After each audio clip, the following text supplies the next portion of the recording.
Hello. Welcome. Welcome. How's everyone doing today? Hope you're having a wonderful day today. I went on the internet and I pulled up. It looks like it's a story panel type website, so we're gonna do some of those, the short stories too, so I'm very excited. So, this is the first ghost story, and just letting you guys know, it is sensitive, disgusting, darkness. Oh no, digesting darkness. Oops. I might go for my bed. The first time I ate someone's grief, it was an accident. My aunt had just died when my cousin couldn't stop crying at the funeral.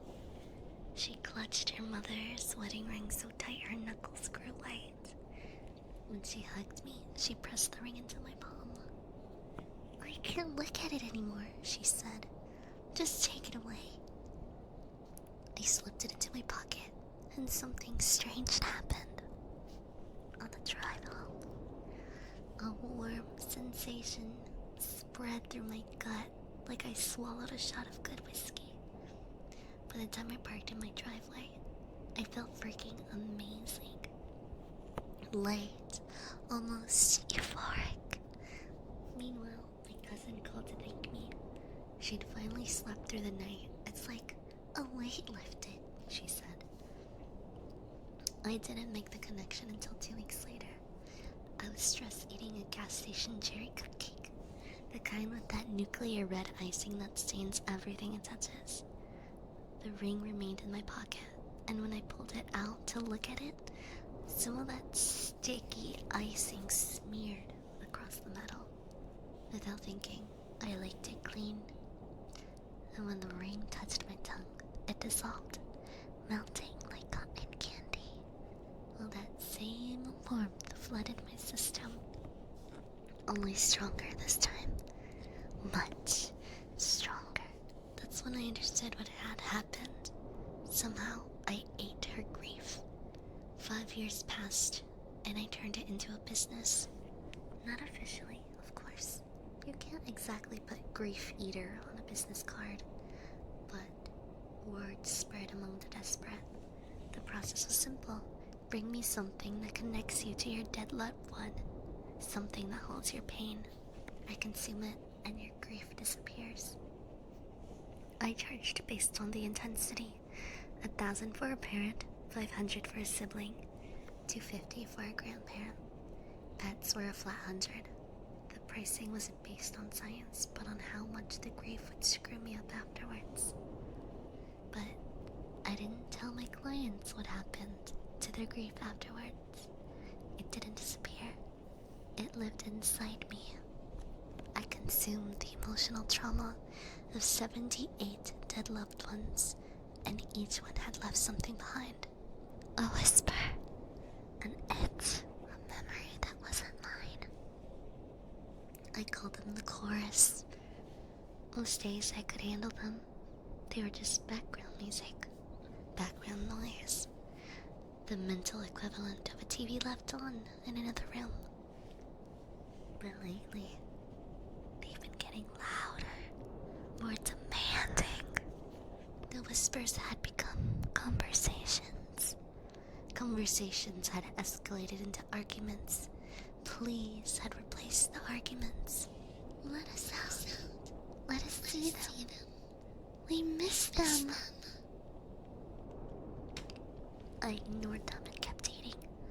The warmth that followed the consuming grief had become addictive.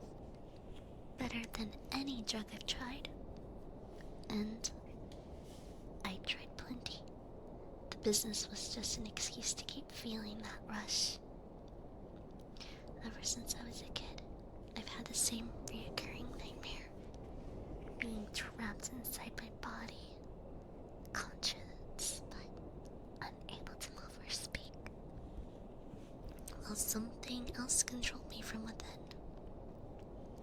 I'd wake up screaming, drenched in sweat, grateful to be back in control.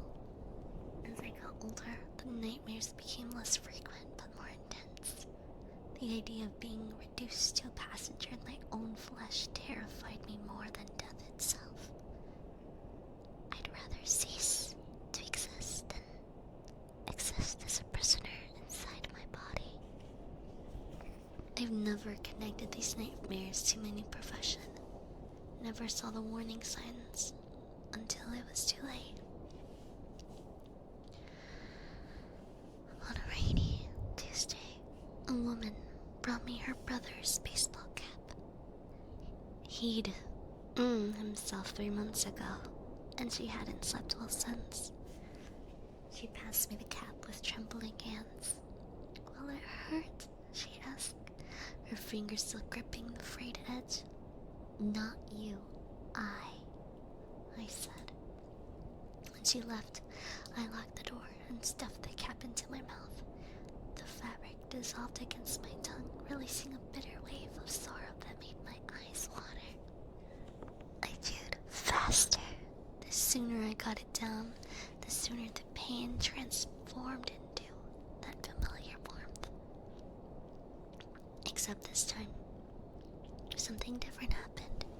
As the last threads disappeared down my throat, I heard a man's voice, clear as day, say, "Finally." And then my hands weren't my hands anymore. I tried to move them, but they stayed flat on the desk. I tried to stand, but my legs ignored me. My breathing sped up, but I wasn't the one speeding it up. You've been so selfish, the voice said. Keeping us all in here, not letting us reach them. I tried to respond, but my mouth wouldn't open. Panic crawled up my spine as I realized what was happening. I was still here, still conscious, but I wasn't in control anymore.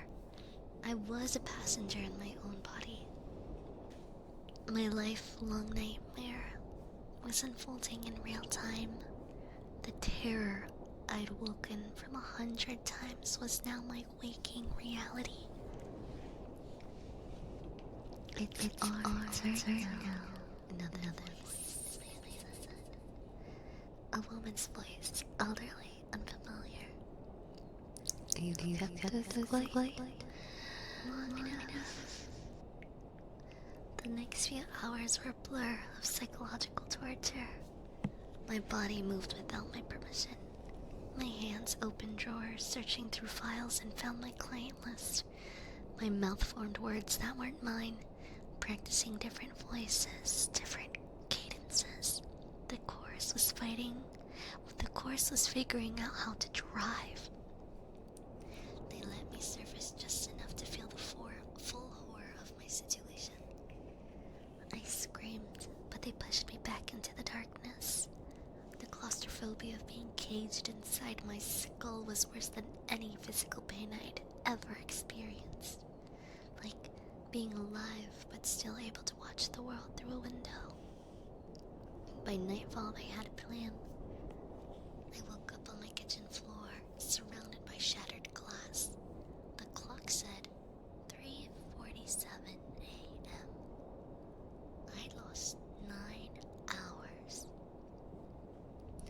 My phone showed 17 missed calls from unknown numbers. There was blood under my fingernails, and my mouth tasted like copper and salt. When I tried to stand, the world tilted sideways. "What the hell?" I said, but the words felt wrong in my mouth, like my tongue had forgotten how to shape for them. We've been waiting for this. A voice that wasn't mine said. It was coming from inside my head, but it wasn't a thought. It was someone else, someone new. Where someone can't hold us. I stumbled to the bathroom and flicked on the light. In the mirror, my face looked wrong. My expression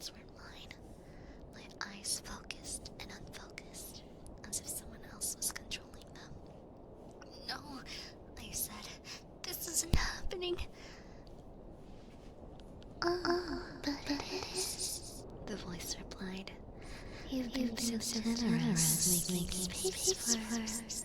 And now we're going to eternally." A hand rose to my face, but I wasn't the one moving it. I tried to scream, but my lips stayed sealed.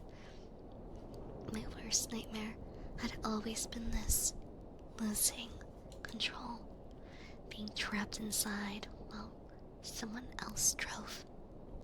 And now it was happening. That wasn't a metaphor or an exaggeration.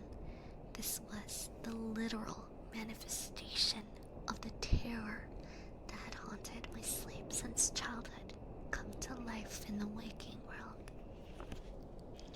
Don't fight it, whispered another voice. A woman this time. You'll just make it worse. And suddenly, the chorus wasn't background noise anymore. They were front and center, rising like a flood, and I was drowning in them. They took my body out for a test drive, and I remained conscious for every terrible moment of it. I saw everything through my eyes, but I was just a passenger now. They used my voice to talk to each other, arguing who got control next. "The brother should go first," said my mouth, in a voice that wasn't mine. "He's the newest. He hasn't seen his sister yet." My head nodded without my permission. 15 minutes each, said another voice using my vocal cords, "until we figure out a better system." They were dividing me up like I was a timeshare property, and there was nothing I could do but watch. The suffocating horror of being reduced to an observer in your own life is impossible to describe to someone who hasn't experienced it. My body drove to the woman's house, and the one who brought me her brother's cap yesterday. The chorus knew where she lived because her brother knew. They rang the doorbell. When she answered, her face transformed from confusion to terror. "Tommy," she said. "Hey, sis," my mouth said in her brother's voice. "I'm back." She backed away, shaking her head. "No, you're that person, the one who took the cab. What are you doing?" "It's complicated," my mouth said. "But I needed to see you, to tell you it wasn't your fault."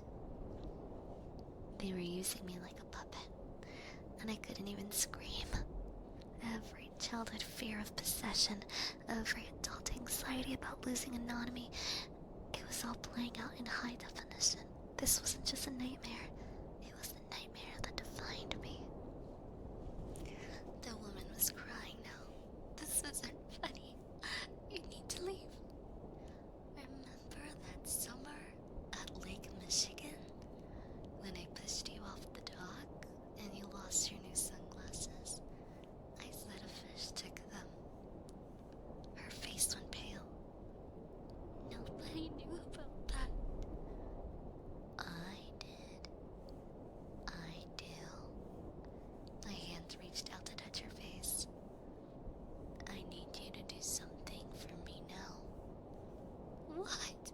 she whispered. "I need you to give him something else. Something with more grief in it. My journal. It's under the mattress." "No!" I screamed inside my mind. "Don't listen to him." But of course, she couldn't hear me. Nobody could. I sat trapped in the passenger seat of my body, watching as they used me to collect more grief, more memories, more souls to add to the chorus. Over the next 3 days, they visited 7 of my clients.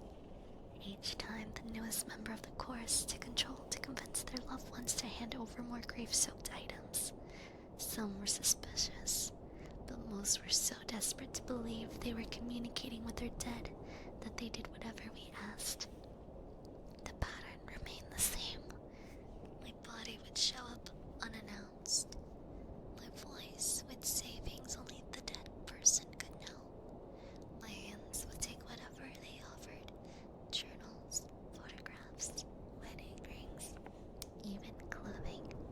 and then my mouth would consume them, adding each new voice to the chorus. With each new object I consumed against my will, the chorus grew stronger. I felt myself shrinking, compressed into a smaller and smaller corner of my mind. The nightmare was consuming me, becoming more real with each passing hour. By the fourth day, I only got control for minutes at a time, usually when they were sleeping. During these brief windows, I tried everything to fight back. Pain, alcohol, even smashing my head against the wall. Nothing worked. They just laughed and took back control, their voices overlapping in a discord of mockery. The only time they let me surface was when they needed me to know something. Like tonight, as my body lay on my bed, staring at the ceiling with eyes that no longer belonged to me. We're going to the cemetery tomorrow, explained the first voice, my cousin's mother. We decided it's time to expand our operation. What do you mean? I thought at them. Fresh creeks this latest, another voice said. We're going to find license and DNA enforcers directly. No, I thought. I won't let you. They laughed and accidentally pushed space. Oh shit. I held on. There you go. I laughed. A cacophony of unique tones, all using my vocal cords. You don't have choices anymore. You're just a vessel now. And I realized they were right. I've been so focused on fighting for control that I hadn't considered the alternative. Maybe I couldn't drive anymore, but I could still crash the car. While they debated their plans, I reached deep inside myself to place where my own grief lived, not their grief, mine. The pain I've been running from my whole life. I found the memory of my father's death, the overdose I discovered when I was 14. My mother's 2 years later. The friend who died in my apartment while I was buying out more drugs for us. All the grief I've never processed, never acknowledged, never consumed. I pulled it up like poison from a well, and before the chorus realized what I was doing, I turned it on them. Grief is a living thing. It grows, changes, evolves, and when you feed it, it gets stronger. My grief flooded through the mental space the chorus occupied. As the grief-feeding entities touched them, they screamed. Entities unfamiliar with grief themselves. They'd only been the echoes, the impressions left behind them. Never had they been the source. Stop! They shrieked as my grief engulfed them. You wanted grief, I told them. Here it is, all you can eat. I forced every painful memory through my conscious. Every loss, every regret, and every moment of despair I'd never experienced. I spent my life running from these feelings, but now I embrace them. They were my weapons. The chorus splintered under the assault. Some voices faded altogether. Others fragmented into whispers. A few of the strongest pushed back, trying to regain control, but the assault awakened them. For the first time in days, I moved my hand when I wanted to. I dragged myself to the bathroom, teeth clenched against the battle still raging in my mind. In the mirror, my face was gaunt, eyes bloodshot.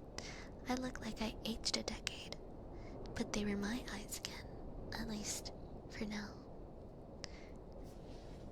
This isn't over, hissed one of the remaining voices.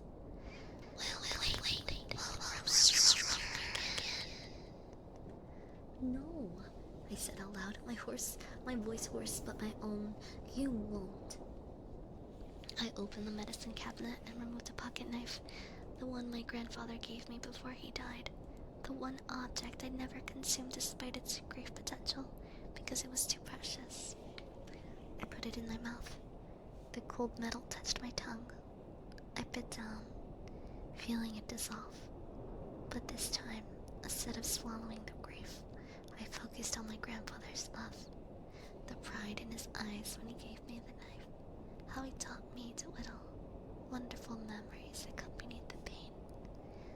The knife dissolved into a burst of emotion, not just grief, but joy, love, pride, nostalgia. And I realized my mistake all these years. Grief, it's not the pain that destroys you. It's all the love suddenly homeless, pounding on your ribcage, demanding somewhere to exist. And by consuming only the pain, I've been creating these hungry ghosts, these fragments of people composed of sorrows. I opened my mouth, ready to tell them this revelation, but there was no response. The chorus had gone silent. For now, at least. The next morning, I purged my apartment of all the grief objects I collected over the years, not by eating them. I'd never do that again, but by returning them to the families they belonged to. Some people were angry when I showed up at their doors. Others were confused. A few even begged me to take their grief back. I couldn't. I wouldn't. Each returned object lifted weight from me, with every tearful conversation, every awkward explanation, every apology. The voices in my head grew fainter, not gone completely. I could still hear them sometimes, especially at night, but more like memories than invaders. I thought of them not as the people they once were, but the wounds that needed healing, both theirs and mine. For the first time in months, I slept without the old nightmare. The terror of being trapped in my own body had lost its power over me. Not because I wasn't frightening anymore, but because I lived through the real thing and survived. I faced my worst fear and come out the other side. I stopped taking clients, moved to a different neighborhood, and changed my phone number. But people still found me. To sum it up, that horror story, the plot, the horror story, I guess that,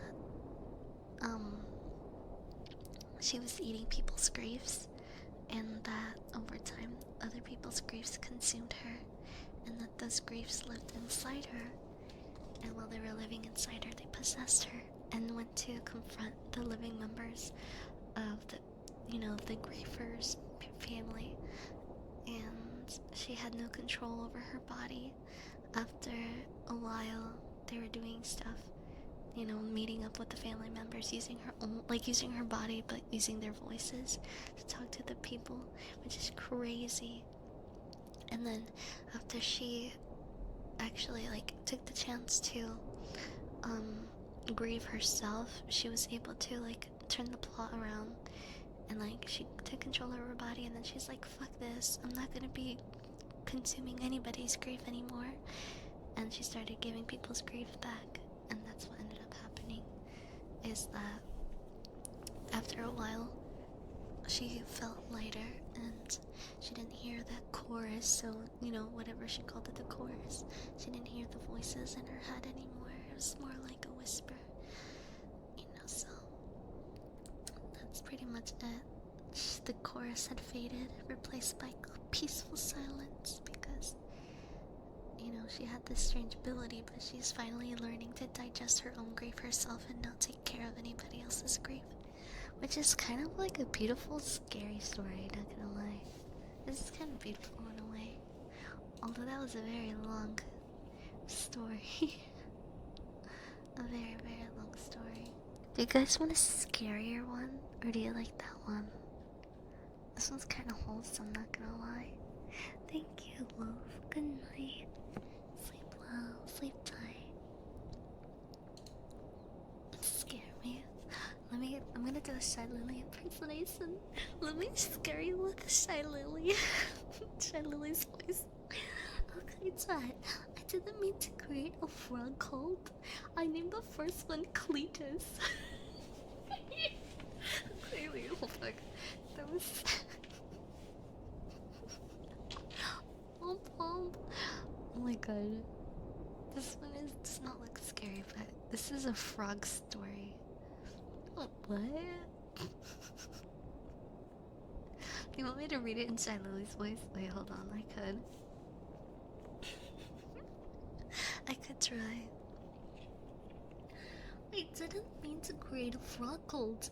I named the first one Cletus, after a guy my dad used to buy pills from.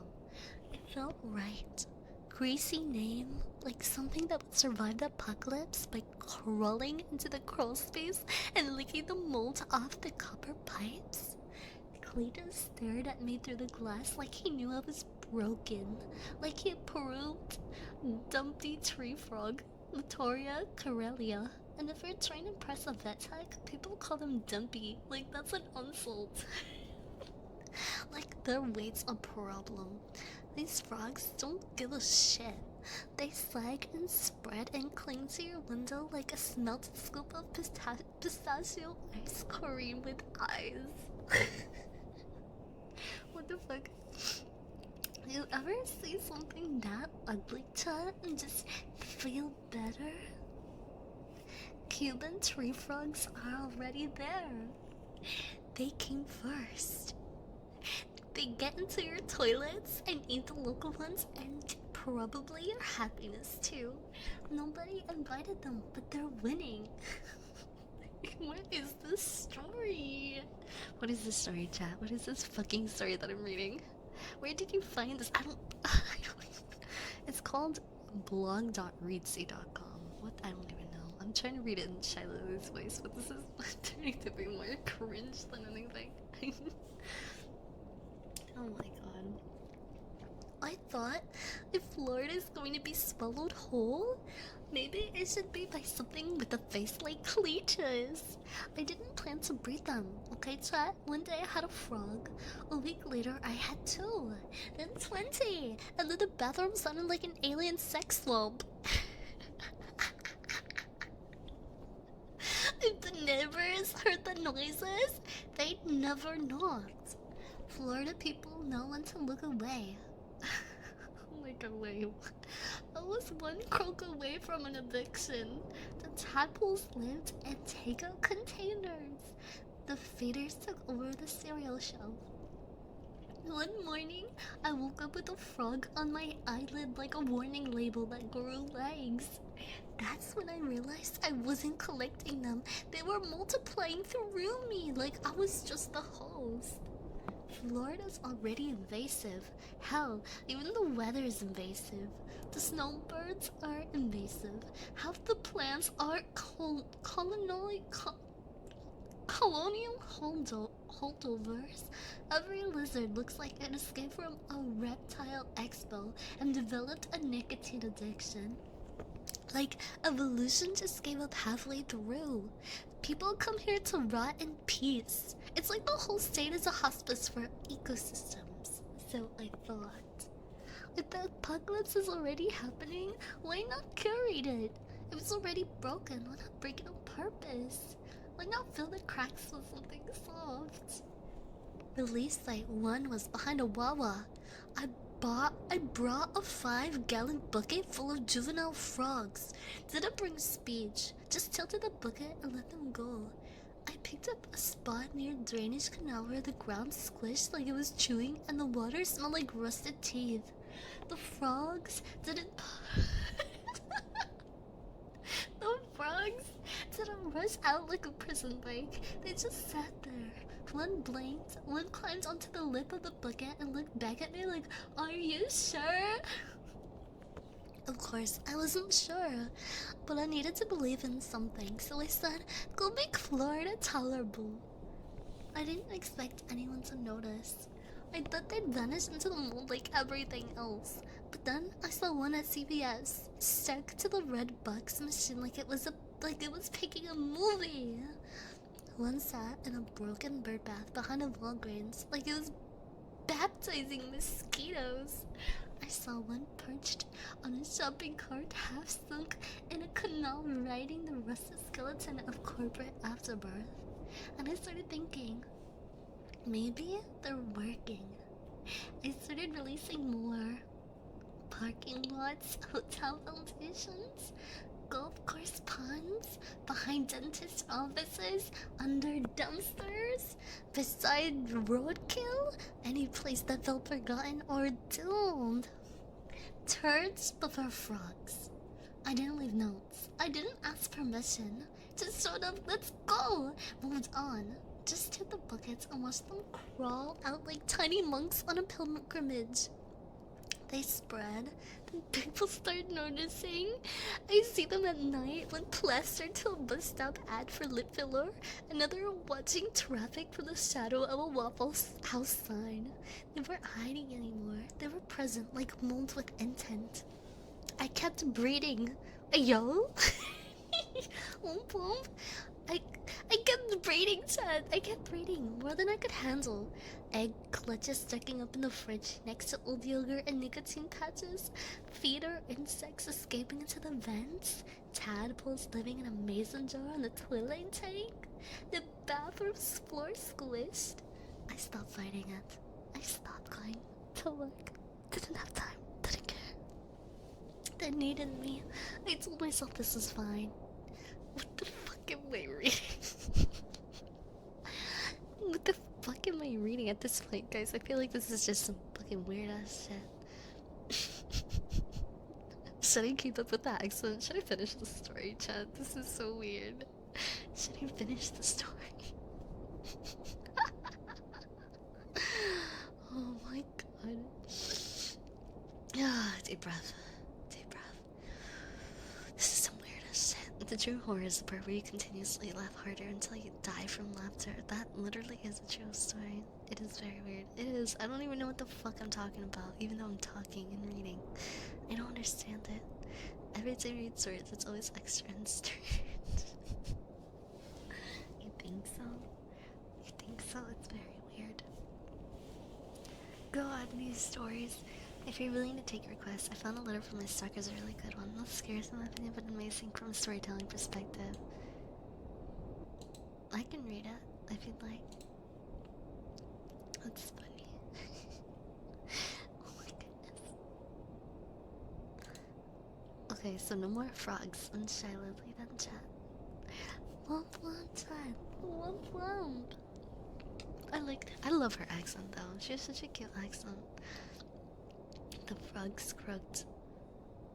I found this note nailed onto a tree on my front lawn. I really don't know how to describe it. I'll just let you read it yourself. I saw you today. It was your birthday. You didn't see me. You hardly do. Ever these days. Your skin looks so nice and healthy. And your eyes.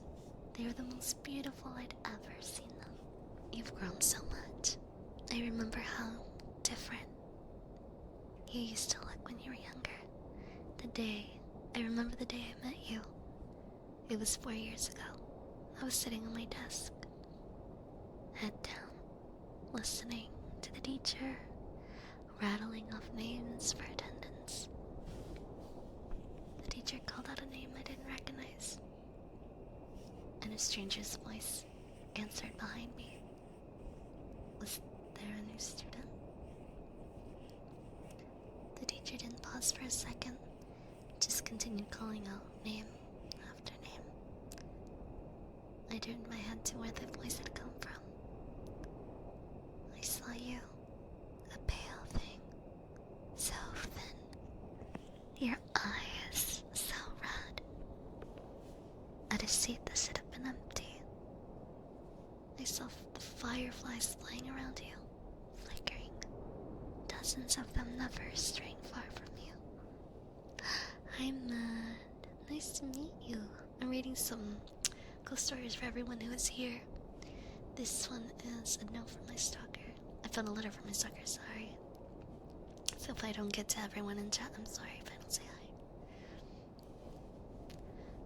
I saw them going through you and coming out through your skin like you were a mist to them.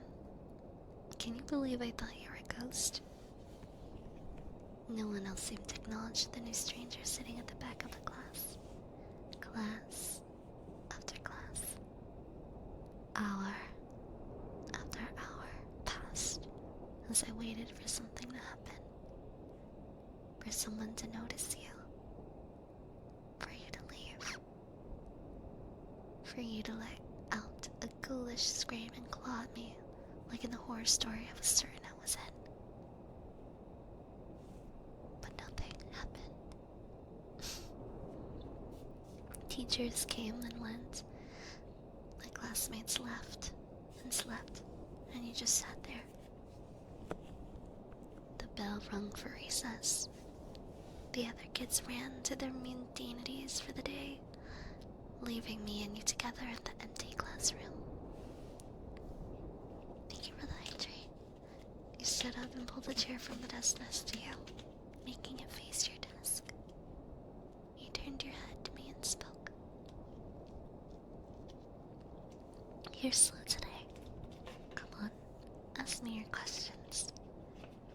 I don't know why I didn't run away screaming at that moment. Probably would have turned out better for me in the long run, but let's not speculate. I guess, at that point in my life, I was pretty bloody lonely. I figured there was only a 50-50 chance you'd eat me, and the other 50 was that someone wanted to talk to me. Good priorities don't make sense to me either these days. So, I went along with the flow. I walked over to your desk, sat down on your chair. Then you pulled for me and asked a question. Where are you? You told me you didn't know. You said that once you're a child just like me, with parents and friends, you used to go to the same schools as me. Then, one day, one ordinary day, when you were 10, you just woke up and you were like this, covered in fireflies.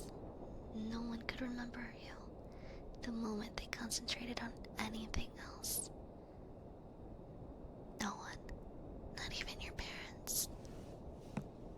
You told me how I notice you every day, how I think of you until recess every day, how I'd come to you every day, how we would talk every day, how we would meet for the first time every day for the last 3 years, about how I'd forget the instant I walked out of the room, how everyone would forget you, how the fireflies would make them, how for the last 3 years you'd been alone. Your story was very hard to believe, so I didn't. I asked what reality prank show I was on.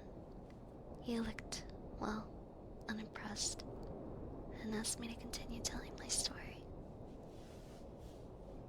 I was caught off guard by the non-sequitur. He said last time I was here, I was telling a story. A horror story about a haunted house. As you detailed the story, goosebumps prickled my skin. It was a story I'd been making up in my head, a story I hadn't told anyone yet. At that moment, a million reactions were open to me, all simultaneously adequate and inadequate. But the only thing that seemed proper was to finish the story for you, so I did. Halfway through, you interrupted me to ask if my mother, HD, recovered from her sickness yet. I had to shake my head, a bit ashamed at the fact that I shared this private matter to a stranger. The story ended a few minutes before recess. My next class was in another room. You told me to go. Your steadiness took me back. You seemed so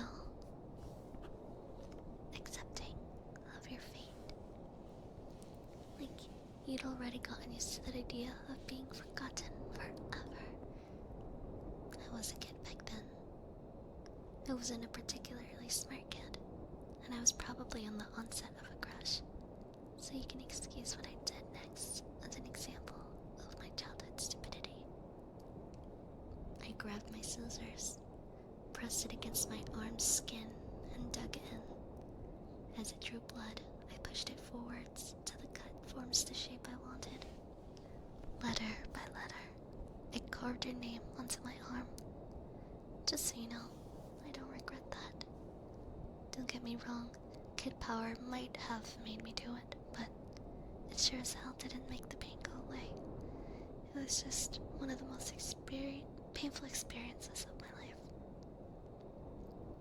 But even as a kid, I thought what was happening to you was unfair.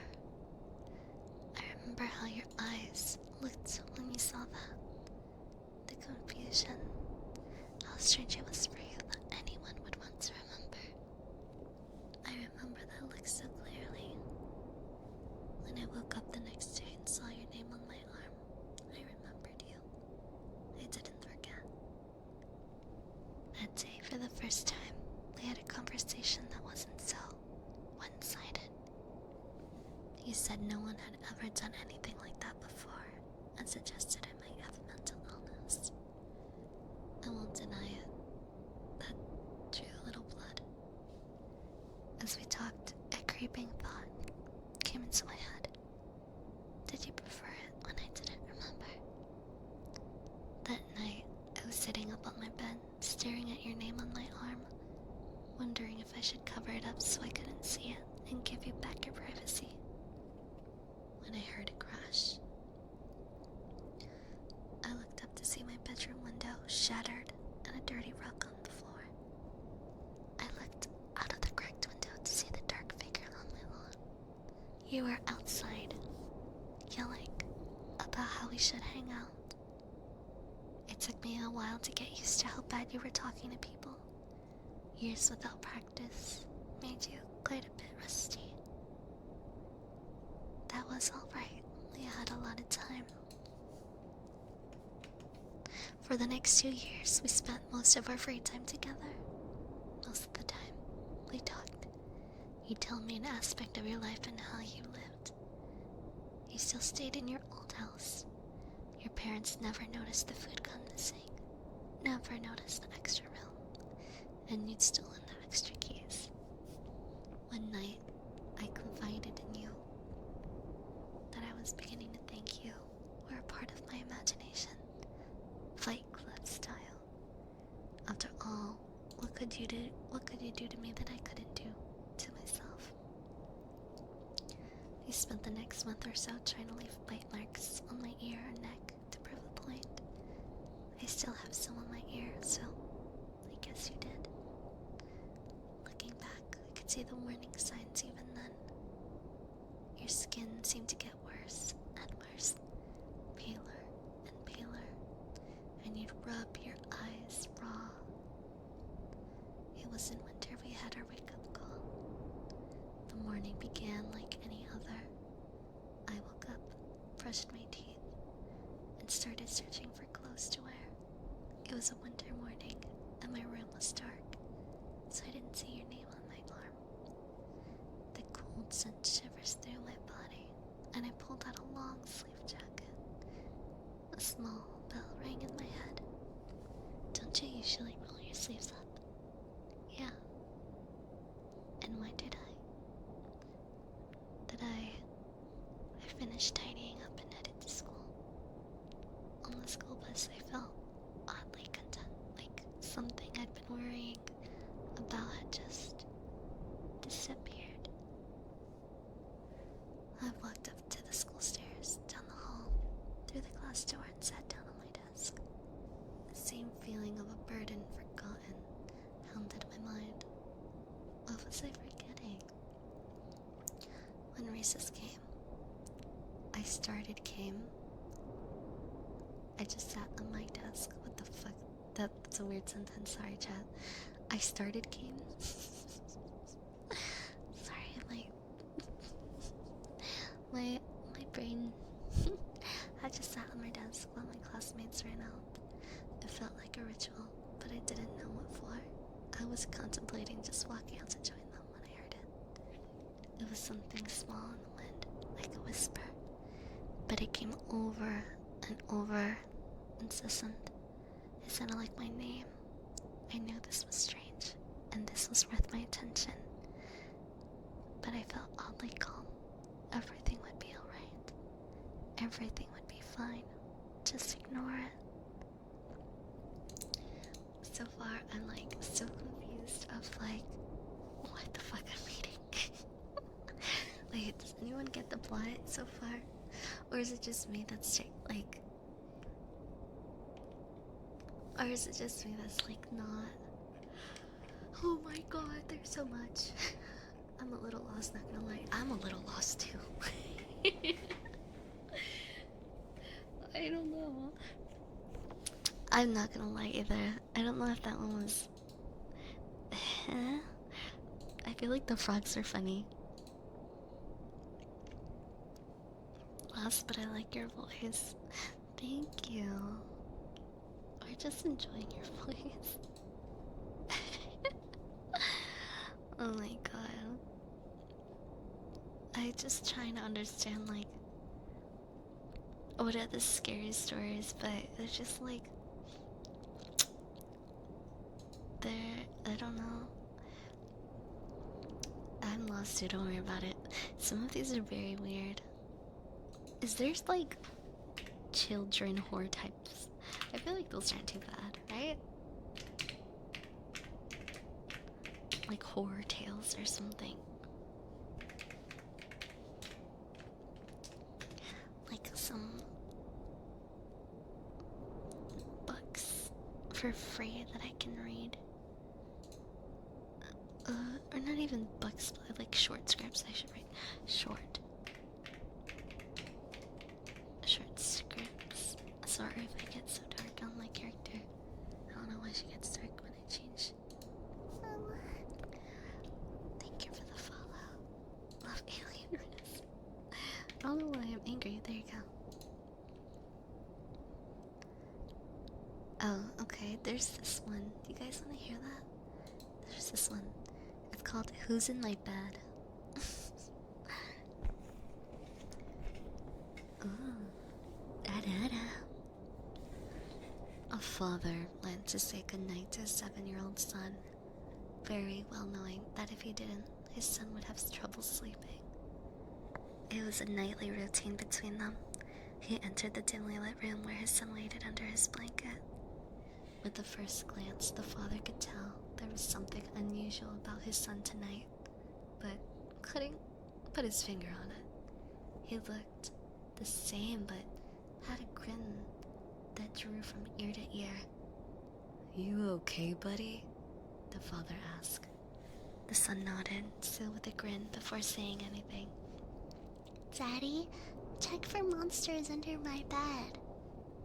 The father chuckled a bit before getting on his knees to check, only to satisfy his son. There, under the bed, pale and afraid, was his son. His real son. He whispered, "Daddy, there's someone on my bed." Oh shit. Oh fuck. Holy shit. Okay, that one was crazy. That was the whole short story. That was the whole short story. That was crazy. What? Dude. How did he know his real son was there? That's crazy. Oh hell no. Oh hell no, Chad. Oh hell no, fuck that shit. How do we know which one is real? Exactly, how do you know?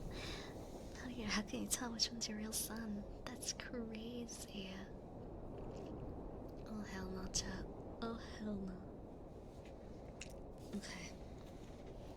Here's the next one called The Cabin. I'll read it in a cute voice for you, okay? We'll do different voices. A hiker decided to go on a hike by himself. Something he was not used to. The whole day was normal. Trees and bushes engulfed his surroundings. He enjoyed being outdoors in the mountains. Nothing seemed strange to him. That was until he was making his way back to his car. He figured an 8-hour hike was good enough. The sky was already getting dark and he needed to get back fast. What was odd was how much he didn't recognize the trail back. He began to panic. Night had already taken over, and all he had was a flashlight and no clue how to get back. He knew it was already too late and too dangerous to keep going through the perilous forest. He began to worry that he would have no shelter for the night, when, almost luckily enough, he stumbled across a broken down cabin. It was dark and seemed like no one had visited it in years. But he knew it was the only place where he could rest until daylight, especially since his flashlight was running out of battery. He placed, let's see, where is this? He knocked on the door a few times, but no one answered. So he let himself in where, strangely enough, a perfect bed fitted for one person awaited him in the center. He knew that if the owner came back, he could explain himself. He was sure that the owner wouldn't mind, or was even probably dead. So, he went ahead and got himself comfortable in bed. As he tried to sleep, he couldn't ignore the collection of paintings around the room. Portraits of strange-looking people, all peering at him, each wearing a smile that sent chills up his spine. Not too long after his exhaustion from the hike got the best of him, and he was able to ignore the faces. The next morning, he got up early and was shocked to see that there were no paintings around the rooms, but windows.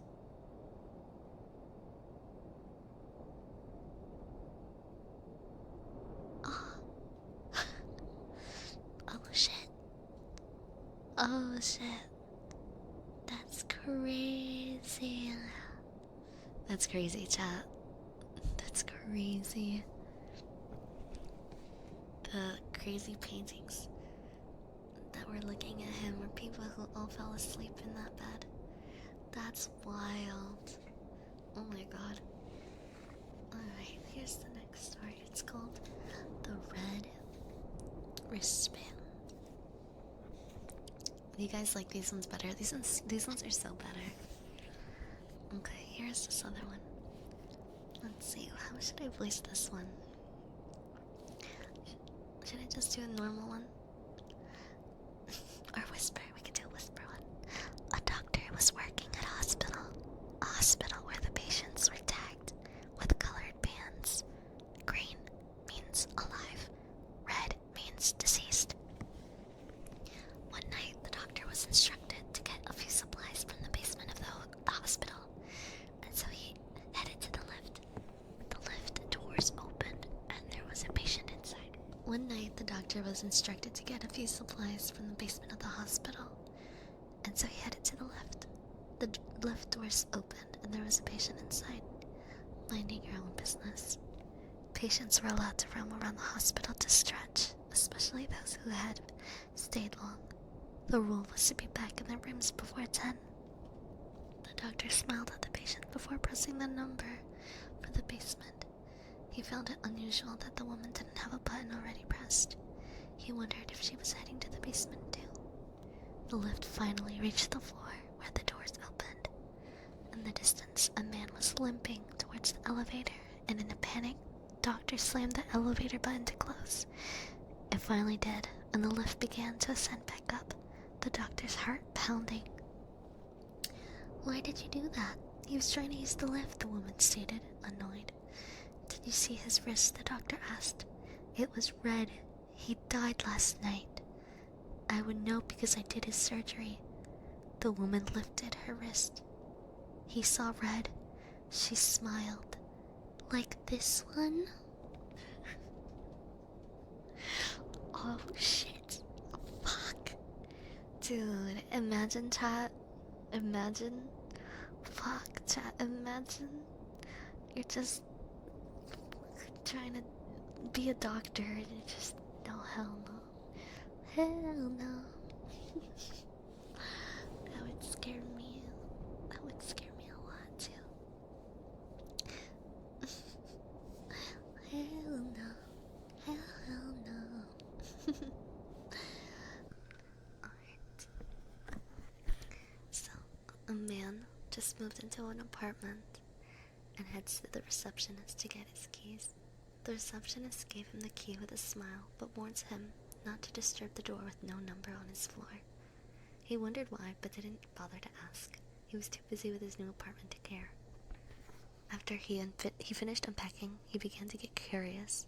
He questioned why the receptionist would warn him of such things, and so he stepped out of his apartment to check the door with no number. He tried the doorknob first, but it was locked, so instead he got onto his knees and peeked through the keyhole.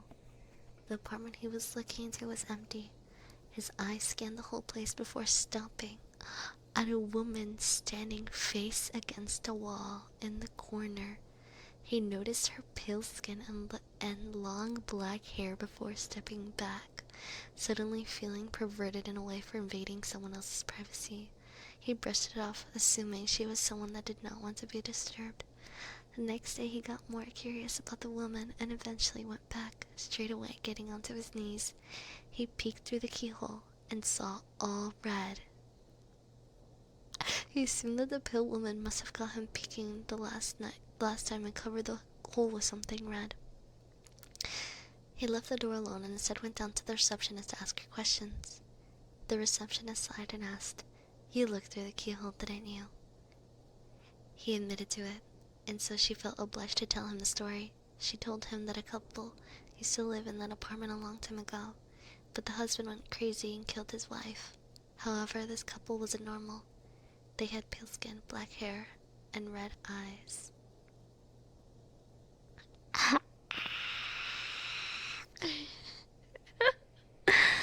Ew. Ew. It's like that. Wasn't there a movie or something like that about that? That's crazy.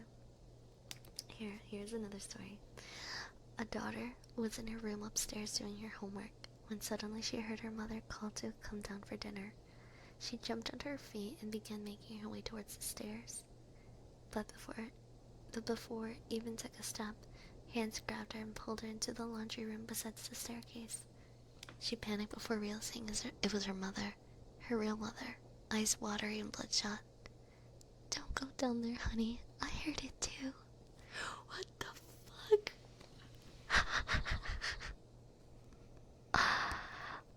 What the fuck? That's creepy, scary. Oh my god. Oh my god, chat. Oh my god, chat. That was scary. That was scary. That was scary, Elise.